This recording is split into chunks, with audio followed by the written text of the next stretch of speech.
Hi, my name is Beth Burgess from Sort My Life Solutions Recovery Coaching, or SMILES. Um, just want to have a chat today about what is recovery, and what's the difference between just being clean and sober and recovery, because there is a difference. A lot of people that start out on the journey to stopping drinking or stopping taking drugs don't actually realise there's a difference. I didn't the first time I got sober, which is why I eventually relapsed.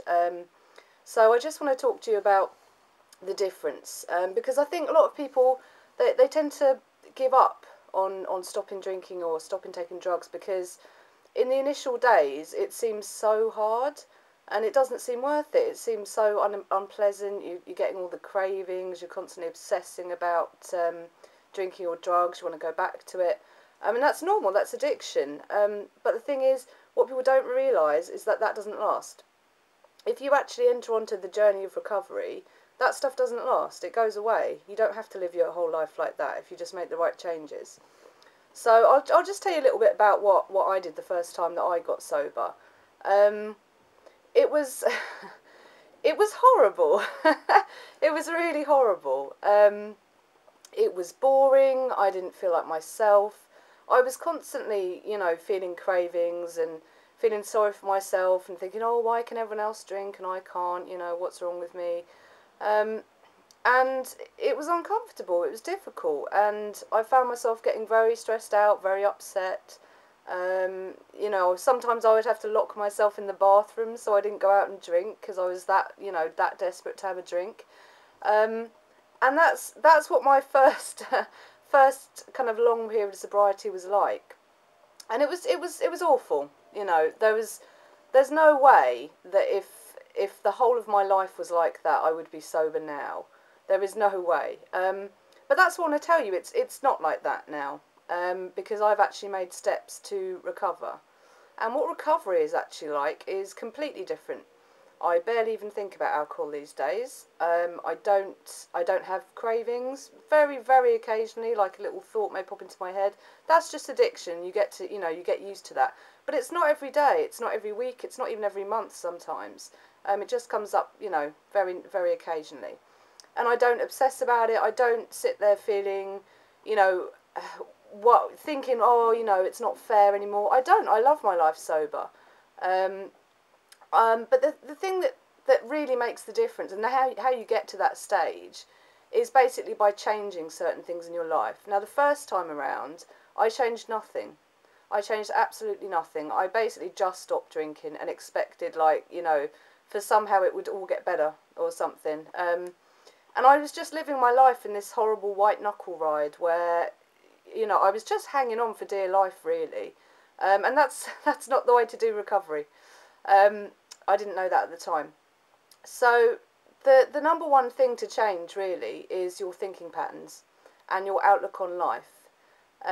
I think a lot of people that kind of make that shift from sobriety to recovery, a pivotal sort of point seems to be where they actually become grateful for being sober. They actually like their sober life.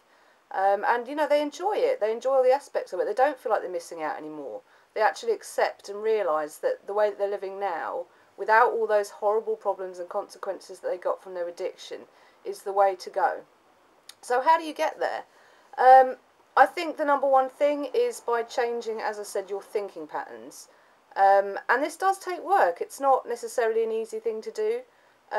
People often ask me, because I seem happy and sober, which I am, they ask me, how did I do it? And I actually used a combination of dialectical behavioural therapy, or DBT, which is now what I teach people if they want to learn about that. I used other things. I used NLP.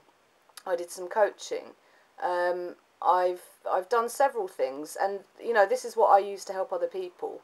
A whole combination of those things. And I also found that connecting with other addicts who are strong in their sobriety has been really important for me, because you get a whole new network of sober friends. You get people to kind of, guide you and let you know, you can recover. It's all right to recover, and you can be happy within it. So that's really important as well, making connections. So if you are struggling and white knuckling at the moment, please don't give up. Even when you start, when you get out on that long-term sober journey, At the beginning it will be. It will be a bit white knuckling, it will be difficult, and you have to get used to it. But once you go past that point and when you really start working on yourself, that's when recovery starts, and there won't be, you know, there won't be any more white knuckling, there won't be any more, you know, you can change the way you think and the way you feel, basically. Anyway, so that's the difference. If you are struggling and you're finding that, you know, you're relapsing all over the place, I have written a book. I'll put the link below. It's called The Recovery Formula, and basically it's a book about the differences that you know, I had between the first time I was sober and the second time. All the stuff that I'd learned, all the stuff that surprisingly no one had told me, despite the fact that I'd been in and out of services for years, you know, and I had been an alcoholic for about a decade. No one had told me this stuff, which, you know, was quite surprising to me. But it's basically the fundamental stuff about how to start getting recovery, and how to get sober, and, you know, and start to make that journey onto this wonderful sober life, which, you know, I hope you all want to start doing and sharing with me. Anyway, that's enough for now. Take care and good luck.